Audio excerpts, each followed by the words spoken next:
ጥምቀት አይደገምም። ቅባሜሮን ተምረናል። ቅባሜሮን አይደገምም። ቁርባን ተምረናል። ቁርባን ይደገማል።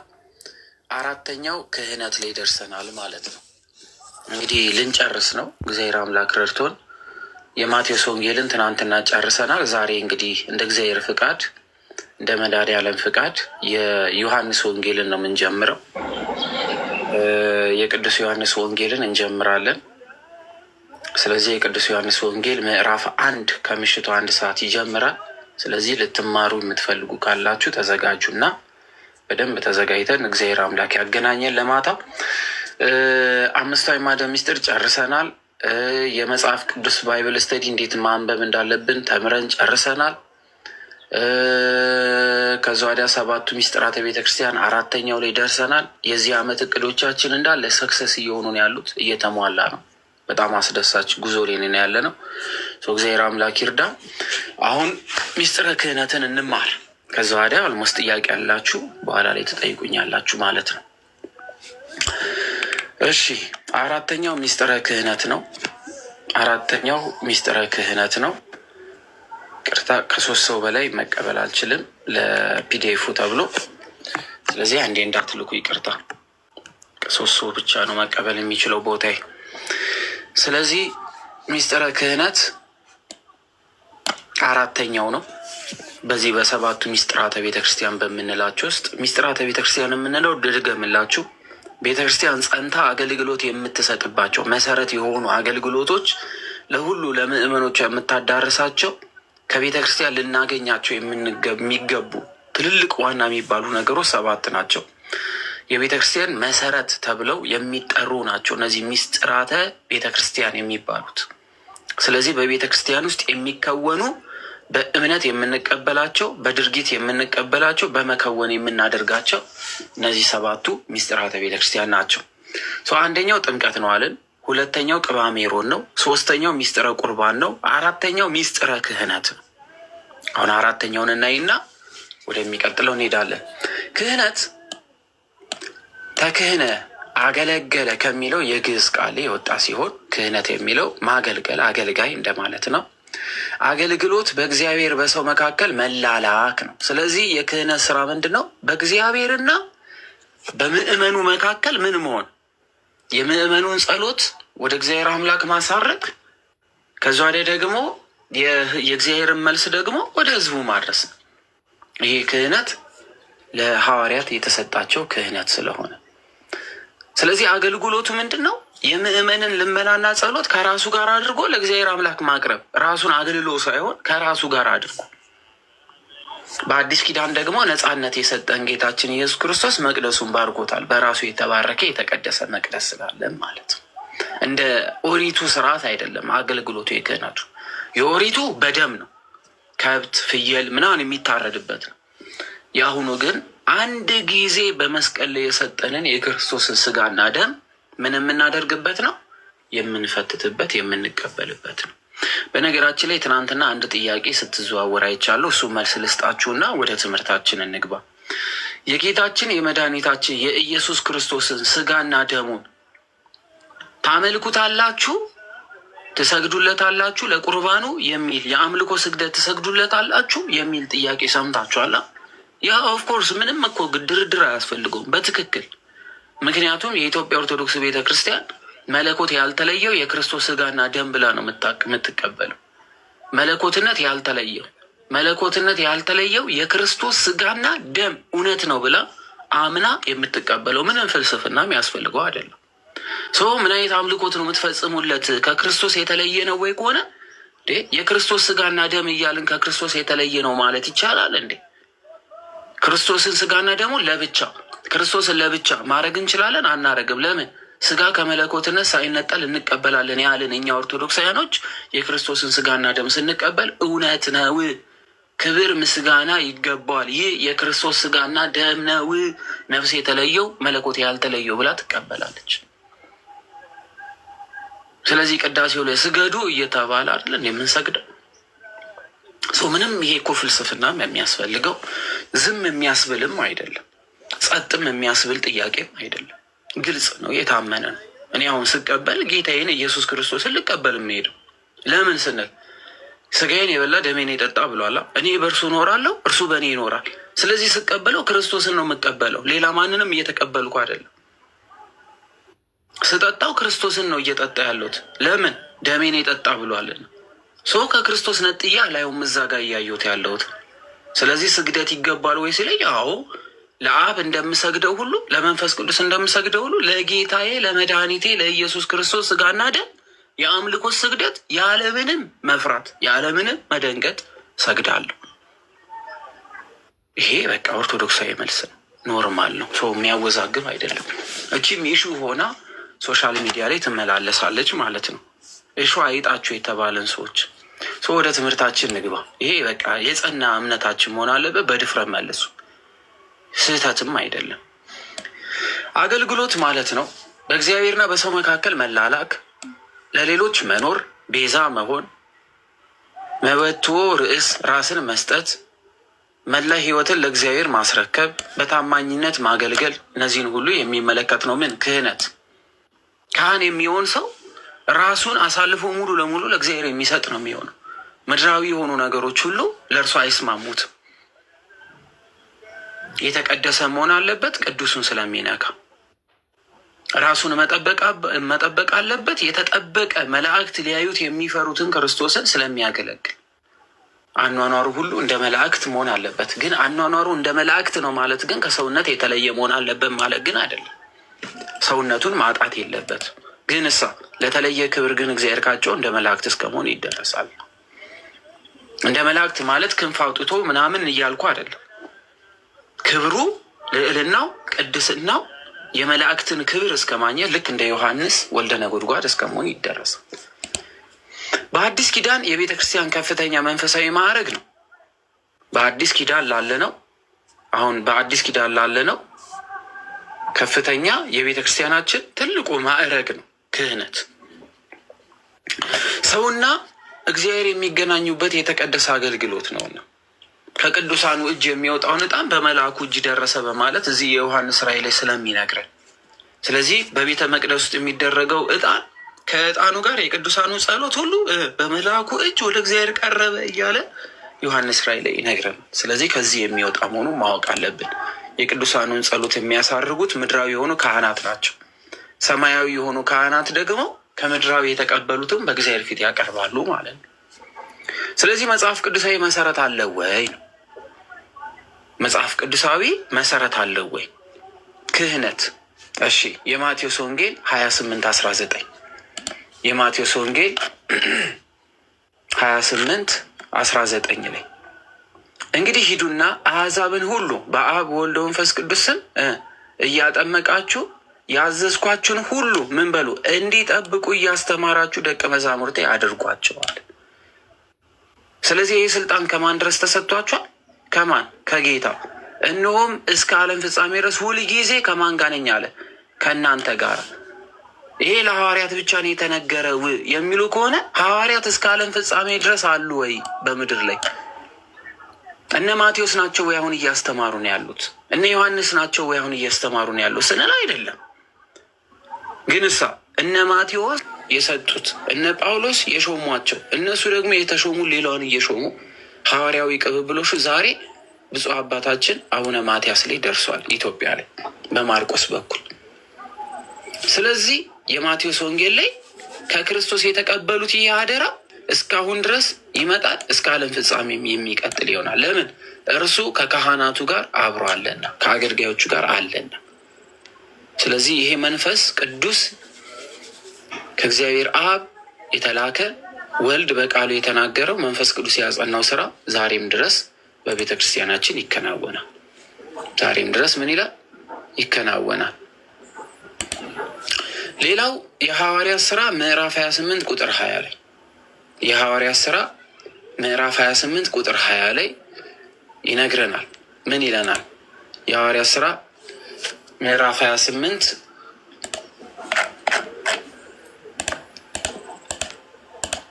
የሐዋርያት ስራ ምዕራፍ 28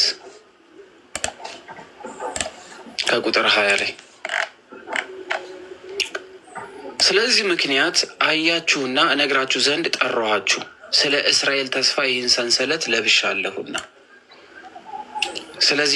ስለዚህ ምክንያት አያችሁና እነግራችሁ ዘንድ ጠራኋችሁ በማለት ይናገራል። ማን ነው የሚናገረው? ጳውሎስ። ስለምን እንደዛ ሆነ? ነገር ግን ስለዚህ ወገን በየስፍራ ሁሉ እንዲቃወም በእኛ ዘንድ ታውቋልና የምታስበውን ከአንተ እንሰማ ዘንድ እንፍቀድልክ አሉት፣ ጳውሎስን ባቆሙት ሰዓት ላይ። ስለዚህ ጌታችን ኢየሱስ ክርስቶስ ምን ብሏቸዋልና? ሁሉንም ስለ እግዚአብሔር አምላክ ይመሰክሩ ዘንድ ምን ብሏልና? ጠርቷቸዋልና። ስለ እርሱ ያስተምሩ ዘንድ ተጠርተዋልና። ስለ እስራኤልም ተስፋ ይህን ሰንሰለት ለብሻለሁ በማለት ጳውሎስ ይናገራል። ለምን? ከጌታ ዘንድ የተቀበለውን ኃይል ይፈጽም ዘንድ፣ ከእግዚአብሔር ዘንድ የታዘዘውን ነገር ይፈጽም ዘንድ። ሌላው ኤፌሶን 4:11 ላይ ማየት እንችላለን። ኤፌሶን 4:11 ላይ ጳውሎስ የላከው መልእክት ወደ ኤፌሶን ሰዎች 4:11 ላይ እናያለን። እርሱም አንዳንዶቹ ሐዋርያት፣ ሌሎቹም ነቢያት፣ ሌሎቹም የወንጌል ሰባኪ፣ ሌሎቹም እረኞችና አስተማሪዎች እንዲሆኑ ሰጠ አለ። ማን ነው እርሱ የተባለ? እርሱ ተብሎ የተነገረለት ማን? እርሱ የተባለው ማን? ይህ የወረደው ሁሉን ይሞላ ዘንድ ከሰማያት ሁሉ በላይ የወጣው ደግሞ ያው ነው አለ። ከሰማይ የወረደው ክርስቶስ ወደ ሰማይ የወጣው እሱ ስለሆነ፣ ስለዚህ ለእያንዳንዱ ምን ሰጠ አለ?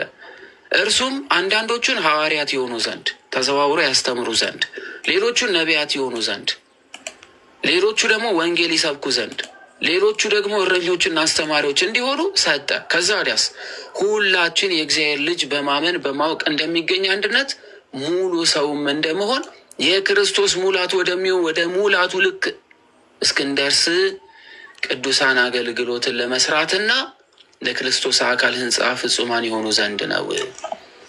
ስለዚህ ክርስቶስ እስከሚጠራን ድረስ ወደሚገባው ደረጃ እስከምንደርስ ድረስ ምን እንድንል?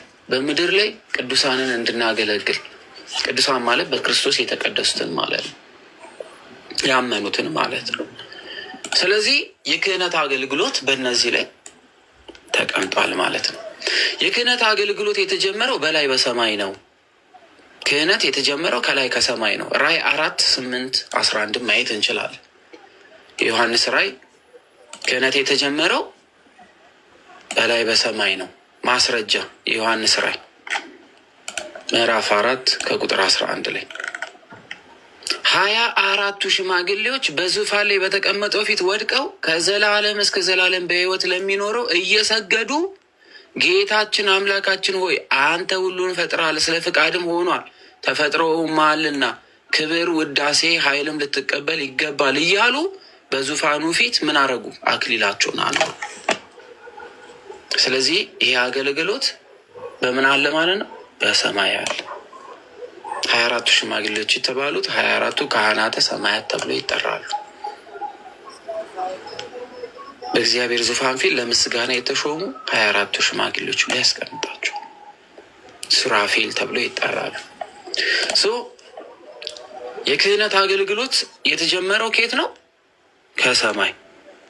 በምድር ላይ የመጀመሪያው የልዑል እግዚአብሔር ካህን የሳሌም ወይም የኢየሩሳሌም ንጉሥ የነበረው መልከ ጼዴቅ የመጀመሪያው የምድራችን የመጀመሪያ ካህን ተብሎ የተጠራ፣ ክህነቱ ከወዴት እንደሆነ የማይታወቅ፣ ክህነቱ ከክርስቶስ ክህነት ጋር የተመሳሰለ የተነገረለት መልከ ጼዴቅ ነው። የእሱን ታሪክ የምናገኘው ዘፍጥረት 14 ላይ ነው። ነገር ግን ዘፍጥረት 14 ላይ የተነገረለት ይህ መልከ ጼዴቅ በዕብራውያን ምዕራፍ 6:20 ላይ በደንብ አድርጎ ተብራርቷል። ዕብራውያንን ማየት እንችላለን። ዕብራውያን ምዕራፍ 6 በደንብ እየሰማችሁ እሺ። ምዕራፍ 6:20 ላይ በዚያም ኢየሱስ እንደ መልከ ጼዴቅ ሹመት ለዘላለም ሊቀ ካህናት የሆነው ስለኛ ቀዳሚ ሆኖ ገባ። እንደማን ያለ? እንደ መልከ ጼዴቅ ያለ ሹመት። ለምንድን ነው ቅዱስ ጳውሎስ እንደ መልከ ጼዴቅ ያለ ሹመት ብሎ የተናገረው ስንል የመልከ ጼዴቅ ሹመቱ ከማን እንደሆነ ወደ ማን የተሰጠ እንደሆነ ስለማይታወቅ የመልከ ጼዴቅ ክህነቱ ለዘላለም ስለሆነ ሞቱም እናትና አባቱም የሚታወቁ ስላልሆነ በማለት ዕብራውያን ላይ ያብራሯል ጳውሎስ። በምዕራፍ 7 በደንብ አድርጎ ያብራሯል። ስለዚህ የክርስቶስ ሹመት ከራሱ ስለሆነ ሰው የሾመው ስላልሆነ ሰው የሾመው አይደለም። ክርስቶስ የሚሾም እንጂ የሚሾሙት አይደለም። አንተ ካህን ሁን ተብሎ የሚሾም ስላልሆነ፣ ስለዚህ የመልከ ጼዴቅ ሹመት ከማንም የተሰጠ ስላልሆነ ከክርስቶስ የሊቀ ካህንነት ሹመት ጋር ተመሳሳይ ሆነ ማለት ነው።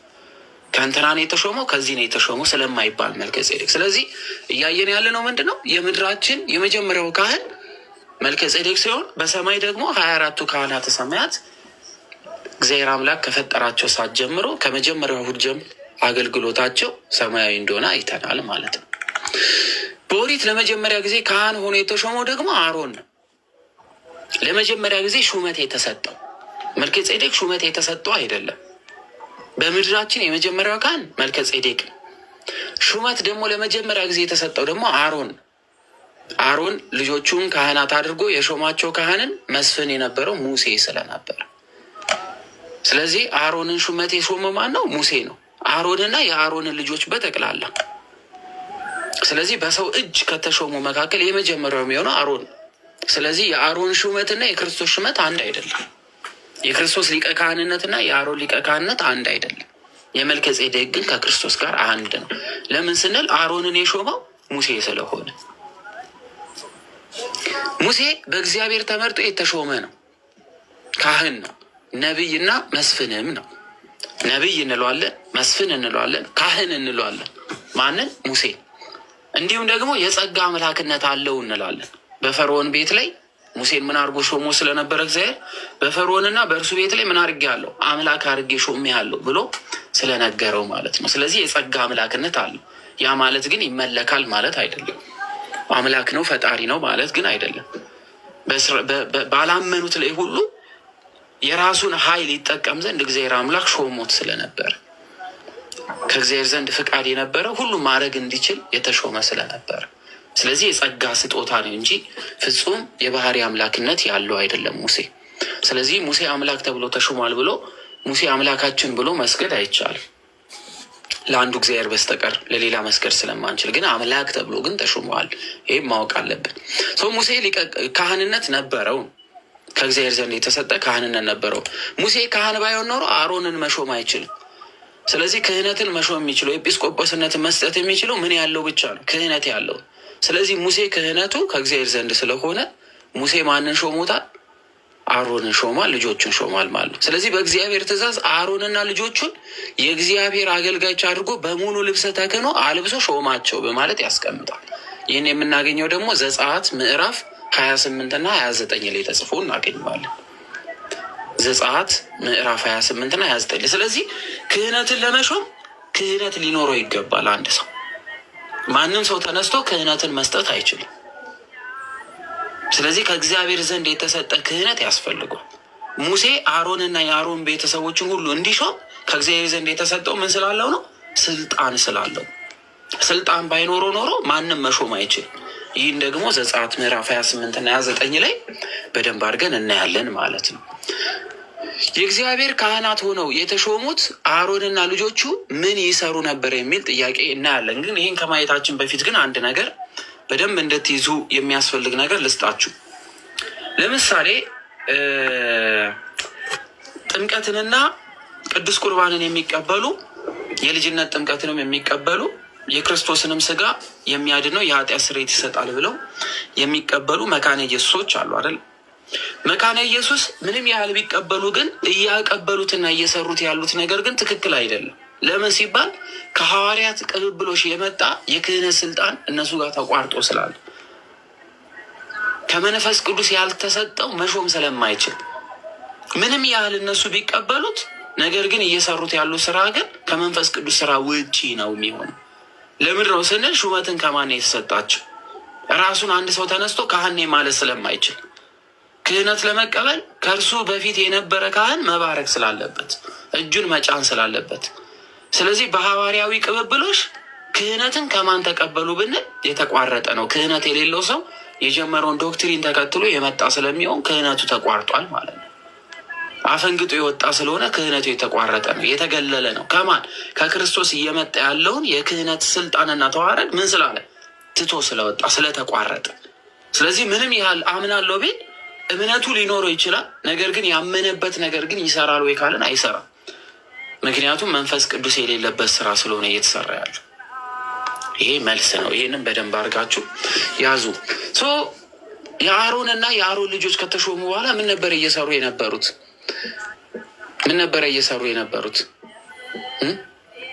የእግዚአብሔርን ቤተ መቅደስ ምን ማድረግ? ማገልገል፣ ታቦተ ጽዮንን መጠበቅ፣ ለሕዝቡ ለኃጢአት ስርየት መስዋዕት ማቅረብ፣ እነዚህን ሁሉ ይሰሩ ስለነበረ በአዲስ ኪዳንስ ክህነት እውነተኛ አማናዊ ክህነት የመሰረተው ደግሞ የአዲስ ኪዳንን ማን ነው? ጌታችን ኢየሱስ ክርስቶስ ነው። የአዲስ ኪዳን ክህነት ከአሮን የመጣ ሳይሆን ከክርስቶስ የተሰጠ ነው። ምክንያቱም በኦሪቷ ስርዓት ካህን መሆን የሚችሉት የማን ቤተሰብ ብቻ ነበሩ? ከ12ቱ ነገድ የሌዊ ነገድ ብቻ ነበረ። ጌታችን ኢየሱስ ክርስቶስ ግን ከሌዊ ነገድ ሳይሆን ከነገስታት ወገን ነው። የነገስታት ወገን የሚባሉ ለስልጣን የሚሾሙት ምንድን ናቸው? ነገደ ማን? እስቲ ከስር ጻፉልኝ። የማን ነገድ ናቸው? አስገባችኋለሁ። ትንሽ ቦታ ስለሌለን ነው። እሺ ታገሱኝ። ገስት ላይ ያላችሁ ከማን ነገድ ነው? ጌታችን ኢየሱስ ክርስቶስ ከይሁዳ ነገድ። ቡዜ ጎበስ፣ አስቴር ጎበስ። ስለዚህ ጌታችን ኢየሱስ ክርስቶስ ከይሁዳ ነገድ ብቸኛ ሆኖ ሊቀ ካህን የሆነ እሱ። ምክንያቱም ከይሁዳ ነገድ ምን ስለማይሾም? ክህነት ስለሌለ። ክህነት የነበረው ከማን ነበረ? ከሌዊ ነገድ ነበረ። ስለዚህ ጌታችን ኢየሱስ ክርስቶስ ከነገስታቱ በምድርም በሰማይም ስልጣን ያለው ስለሆነ እርሱ ክህነትም የሚሰጡት የሚሾሙት ስላልሆነ የባህሪው ስለሆነ ጌታችን ኢየሱስ ክርስቶስ የአዲስ ኪዳንን ምን መሰረተ? ክህነት መሰረተ ማለት ነው። ጌታችን ቅዱስ፣ ተንኮልና ነውር የሌለበት፣ ከኃጢአት የተለየ ኃጢአት የሌለበት ከሰማይ ከፍ ከፍ ያለ እውነተኛ ሊቀ ካህን ነው። እውነተኛ ምንድን ነው? ሊቀ ካህናት። እውነተኛ ከኃጢአትና ከበደል ንጹሕ የሆነ ባይሆን ኖሮ ለራሱ ምን ማቅረብ ነበረበት? መስቀል ላይ መጀመሪያ ለራሱ ንጽሕና የከብት ደም አፍስሶ ለሕዝቡ ደግሞ ምን ማፍሰስ ነበረበት? ደም። ነገር ግን ጌታችን የባህሪ ንጽሕና ያለው ስለሆነ ለራሱ ያፈሰሰው ደም የለም። የኦሪቶቹ ካህናትስ ግን ለሰዎች ሁሉ ጸሎት ለማድረግ ሲገቡ ወደ መቅደሱ መጀመሪያ ደም ለራሳቸው ያፈሳሉ። ከዛስ ለራሳቸው ካፈሰሱ በኋላ ራሳቸው የመንጻት ስራን ከፈጸሙ በኋላ ለሕዝቡ ያደርሳሉ።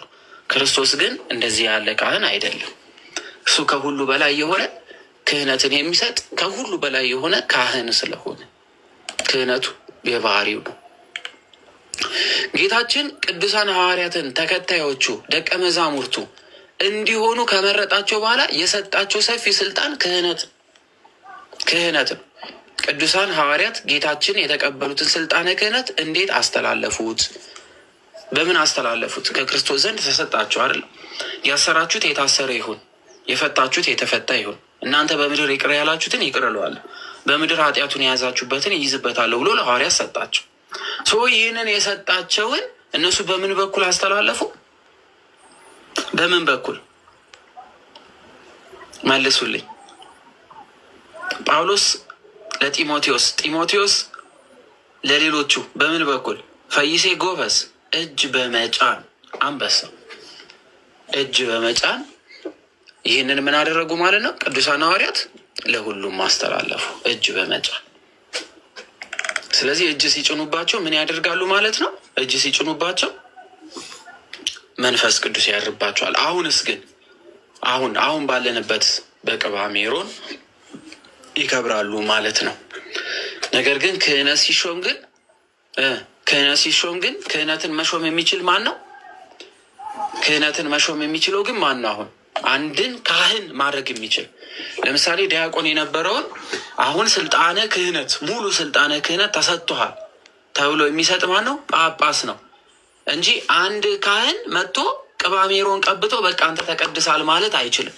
ቅባ ሜሮኑ ለመክበሪያ ነው እንጂ ለመክበሪያ ይሄ ክቡር ለማድረግ ክህነቱን ለመቀደስ ነው እንጂ ስልጣነ መንፈስ ቅዱስን ለማስተላለፍ አይደለም። ለዚህ በቅባ ሜሮን ክህነት የሚሾሙ ክህነቱን የሚያገኘው ጳጳሱ ምን በማድረግ ነው? እጅ በመጫን ክህነትን ይሰጣሉ ማለት ነው።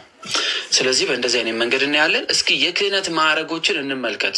በእጅ በመጫን በንፋተ የሚሰጡ የስልጣነ ክህነት ደረጃዎች ናቸው እነዚህ።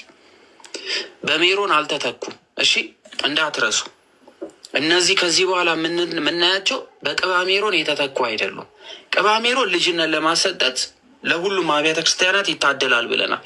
ነገር ግን በቅባ ሜሮን በኩል የማይሰጡ ስርዓቶች ግን እነዚህ ናቸው። በቀጥታ ከጳጳሱ እጅ መቀበል ስላለበት እዩ። ጵጵስና ማንም ሰው ቅባ ሜሮን ቀብቶ ጳጳስ ሆኗል ማለት አይችልም። ቅስና ማንም ሰው ቅባ ሜሮን ቀብቶ አንተ ከዚህ በኋላ ቄስ ነህ ብሎ መሾም አይችልም። ድቁና ማንም ሰው ቅባ ሜሮን ቀብቶ ከዚህ በኋላ አንተ ዲያቆን ነህ ማለት አይችልም። እነዚህ እጅ በመጫን ብቻ በማን በኩል? በጳጳሱ በኩል። በቅባ ሜሮን በምናምን የሚፈጸም ስርዓት አይደለም። ቅባ ሜሮን ግን ይቀባሉ። ለምን? ለመቀደስ፣ ለቅድስና፣ ለመባረክ፣ ለጸጋ፣ የተለያየ ጸጋ ለማግኘት። በምን በኩል? በቅባ ሜሮን ለመክበር። ነገር ግን ስልጣን ግን የሚያገኙት በቀጥታ በተሾሙ ጳጳሳት ብቻ ነው። ለምሳሌ ምስራቅ ሸዋ በአባታችን በማን በኩል? ምስራቅ ሸዋ ታውቃላችሁ? ምስራቅ ሸዋዎች አላችሁ እዚህ?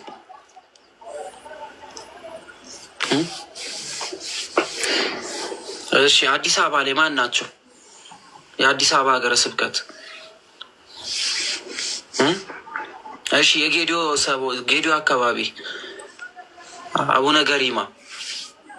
ስለዚህ ጌዲዮ እና ጌዲዮ አካባቢ ያሉ በአቡነ ገሪማ በኩል፣ አዲስ አበባ አቡነ ሕርያቆስ። እሺ ምስራቅ ሸዋ አዳማ ምናምን አካባቢ ማን ናቸው?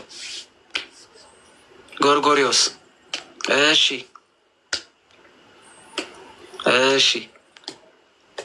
ስለዚህ በየሀገረ ስብከታቸው በዚህ በኩል ያገኛሉ። እሺ እነዚህስ በማን በኩል ተሾሙ? ጵጵስና በፓትርያርኩ በተጠሪው በኩል ቀድሞ የነበሩ ጳጳሳት ጭምር ምን ያደርጋሉ? እጅ ይጭናሉ። እስኪ እንመልከት፣ አንዴ እንመልከት።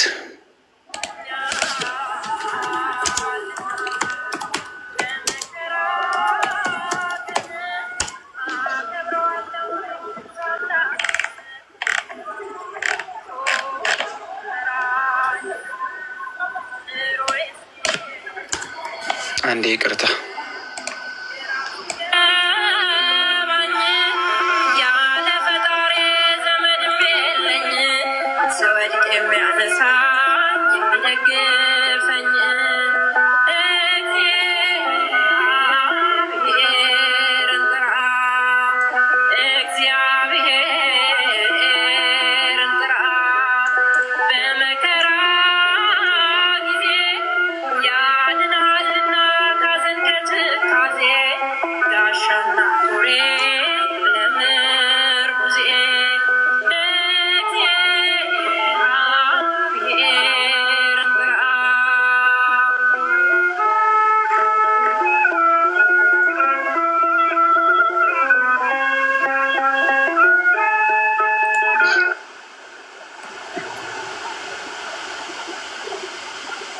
ወይ ጉድ! ይህን ዘመን ነው የሚያመጣው። ኧረ እባክህ ያኛውን አምጣልኝ። ስማቸው አይ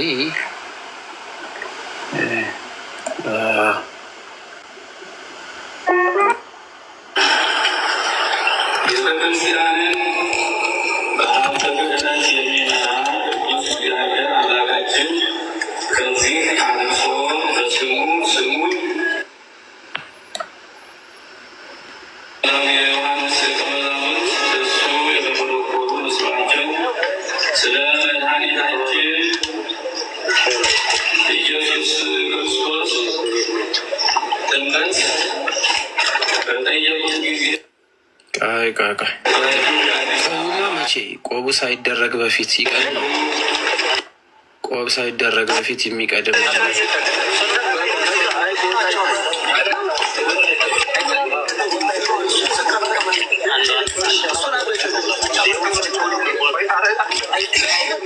እያያችሁ ነው አይደለ? ያው እንዳይዘጋብን። ስለዚህ እንደዚህ አይነት ስርዓት እጅ ይጭናሉ። ከመጀመሪያ ቅባ ሜሮን ይቀባል፣ ከዛ ወዲያ እጅ ይጭናሉ፣ ከዛ ወዲያ ሁሉም ብፁዕነታቸው ይቀድማሉ። እየተከተሉ ሁሉም እጅ ይጭናል። መጨረሻ ላይ አስኬማውን ያደርጋሉ ማለት ነው። ስለዚህ ይህ ስርዓት የሚፈጸመው በምንድን ነው ማለት ነው? ይህ ስርዓት የሚፈጸመው እጅ በመጫን ብቻ ነው። ስለዚህ እንዳትሸወዱ እሺ። ጵጵስና፣ ቅስናና ድቁና እጅ በመጫን የሚሰጡ በጳጳስ በኩል የሚተላለፍ ነው ማለት ነው።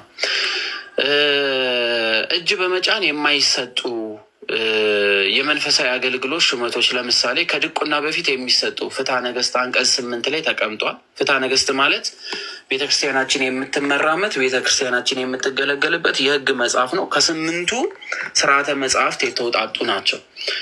ስለዚህ አናጉስጢስ፣ አንባቢ፣ መዘምራን፣ ንፍቅ ዲቆን፣ ተረዳኢ የሚራዱ ማለት ነው። ንፍቅ ዲያቆኖች ምናምን የሚባሉት እነዚህ የዓለምን የሚሰጡ ናቸው። ከድቁና በፊት የሚሰጡ ስርዓቶች በመባል ይሰጣሉ። እነዚህ ጊዜያዊ አገልግሎት ማለት ነው። ሙሉ ባለስልጣን አይደሉም፣ ግን አገልግሎት ይሰጣሉ በቤተክርስቲያን። ዲያቆናዊት ሴቶች ሲጠመቁ የካህኑ እጅ በመያዝ ቅባ ሜሮን ይቀባሉ። እንዲሁ በሴቶች በካህናት መካከል ጉዳይ አስፈጻሚ ሆነው ያገለግላሉ ማለት ነው። ይሄ እጅ በመጫን የሚሰጥ አይደለም። በምንድን ነው? ዲያቆናት ሴቶች ሲጠመቁ የካህኑን እጅ በመያዝ ቅባ ሜሮን ይቀበላሉ ማለት ነው፣ ይቀባሉ። ስለዚህ እነዚህኞቹ በእጅ በመጫን የሚሰጥ አገልግሎት አይደለም። ስለዚህ ሴት ዲያቆናዊት የሚሆኑት ተራዳይ ወይም አገልጋዮች የሚሆኑ እድሜያቸው ከ60 በላይ የሆኑ ማለት ነው፣ የቤተክርስቲያን ትምህርት ተምረው የጨረሱ ካህኑን የሚያግዙ እነዚህ ሁሉ በእጅ በመጫን የሚሰጥ ስልጣን አይደለም። ስለዚህ ፍትሐ ነገሥቱን አንቀጽ 8 ጀምራችሁ አንቀጽ 8 ገጽ 262 እስከ 274 ድረስ ስለዚህ ጉዳይ ይናገራል ማለት ነው። እሱም በደንብ አድርጋችሁ ማየት ትችላላችሁ። በአንብሮተ እድ የሚሰጡ የመንፈሳዊ አገልግሎት ሹመቶች አሿሿም መመዘኛ ድቁና ፍትሐ ነገሥት ላይ አለ። በአካባቢ የተመሰከረለት ነው ወይ? ድንግልና አለ ወይ? የቤተ ክርስቲያን ትምህርት ተምሯል ወይ? ውዳሴ ማርያም ማጥናት አይደለም። ውዳሴ ማርያም ማጥናት ብቻ የሚመስለው ሰው አለ። መንፈሳዊ የሆነ ነገረ ክርስቶስን ነገረ ቅዱሳንን ተምሮ ጨርሷል ወይ? ለሚነሳበት የትኛውም ጥያቄ እንደ እስጢፋኖስ መልስ መመለስ ይችላል ወይ? እነዚህ ጥያቄዎች ናቸው። ከዛ ወዲያ ይሄ ሰው ይገባዋል ለዲቁና ብቁ ነው ተብሎ ከታመነበት የአካባቢ ሰው ምስክር ከሆነ ጳውሎስ ለጢሞቴዎስ በላከው መልእክት ላይ ልክ እንዳስቀመጠው ድቁና ሹመትን ያገኛል ማለት ነው። ካህን ለመሆን ደግሞ በድቁና አገልግሎት ውስጥ ብቁ ነው ወይ? ታዛዥ ነው ወይ? ሰዎችን አገልግሏል ወይ? ለቤተ ክርስቲያን ታማኝ ነው ወይ? ነገ ከነገ ወዲያ ይሄ ሰው ክህነት ቢሰጠው ይህንን ሳይለይ ያንን ሳይለይ ድሃ ሀብታም ሳይ ያገለግላል ወይ? ለእግዚአብሔር አምላክ የታመነ ነው ወይ? ለእግዚአብሔር አምላክ የታመነ ነው ወይ?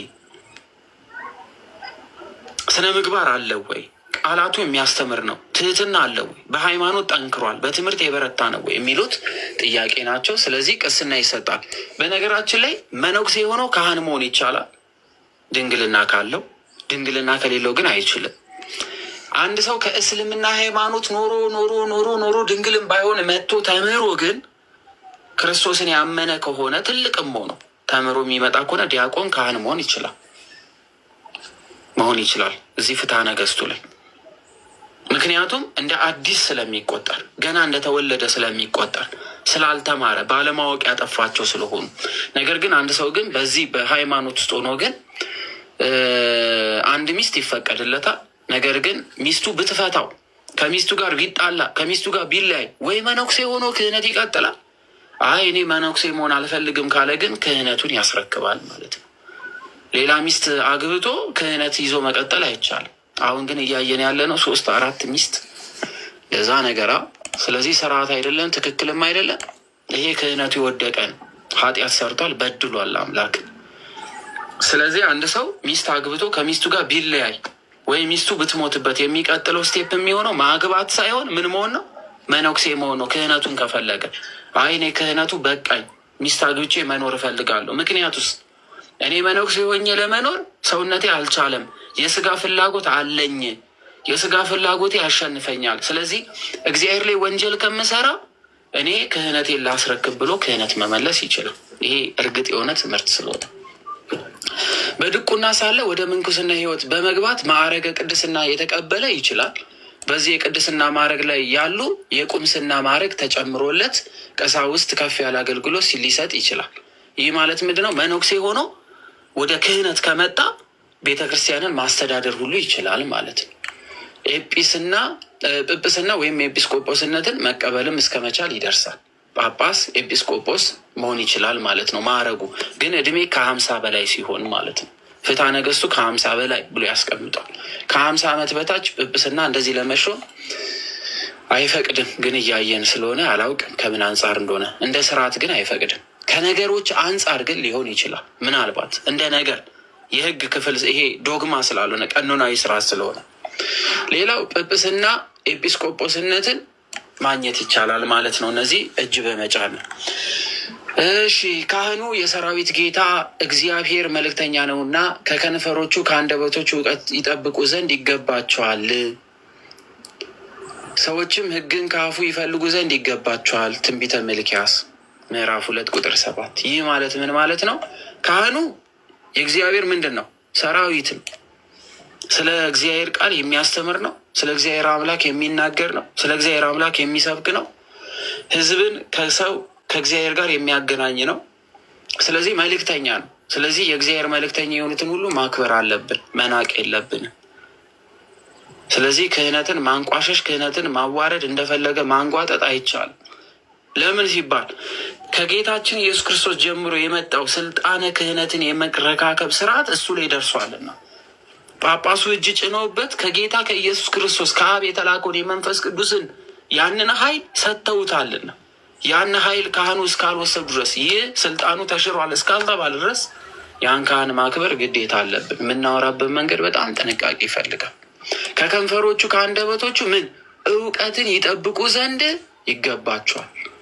ምክንያቱስ ካህኑ ከአንደበቱ የሚናገረው እንደ እግዚአብሔር እንደ ራሴ ሆኖ ስለሚናገር። ለምሳሌ የኢትዮጵያ መንግስት አንድን አምባሳደር ወደ ሆነ ሀገር ላከ። ያንን አምባሳደር ይንቁት ዘንድ ይችላሉ እንዴ? እነዛ ሀገሮች አይችሉም። ያን አምባሳደር ናቁት ማለት ሀገራዊ ጦርነት ይቀሰቀሳል። ለምን? ኢትዮጵያን ወክሎ ስለሆነ እዛ ሀገር ያለው ሶማሌ የሚቀመጥ ምንም የሚቀመጥ እኛ የገደልነው አምባሳደር እንጂ ኢትዮጵያን ማለት አይችሉም። ያንን ነኩ ማለት ኢትዮጵያን ነኩ ማለት ነው። ስለዚህ የጌታ የሆኑ ሐዋርያትን ነኩ ማለት ክርስቶስን ነኩ መሆኑን ጳውሎስን ነግሮታል። ለምን ታሳድደኛለህ ካለው ያሳደደው ግን ሐዋርያትን ነበር። ስለዚህ ሐዋርያትን ማሳደድ ክርስቶስን ማሳደድ ነው። ሐዋርያትን መዋሸት ክርስቶስን መዋሸት ነው። መንፈስ ቅዱስን መዋሸት ነው። ስለዚህ የእግዚአብሔር የሆኑ ካህናትን ማንጓጠጥ እግዚአብሔር ላይ ማንጓጠጥ ነው። ለምን? የእግዚአብሔር ሰራዊት ስለሆኑ ምድራዊ ካህናት ስለሆኑ። ሰማያዊ ካህናት እንዳሉ ሁሉ ምድራዊ ካህን ናቸው እነዚህ። ስለዚህ ሰዎች ሕግን ከአፉ ይፈልጉ ዘንድ ይገባቸዋል። ስለዚህ እሱም ብቁ ሆኖ መገኘት አለበት። ክህነት ላይ ያላችሁ ሰዎች ጥንቃቄ ማድረግ ይገባቸዋል።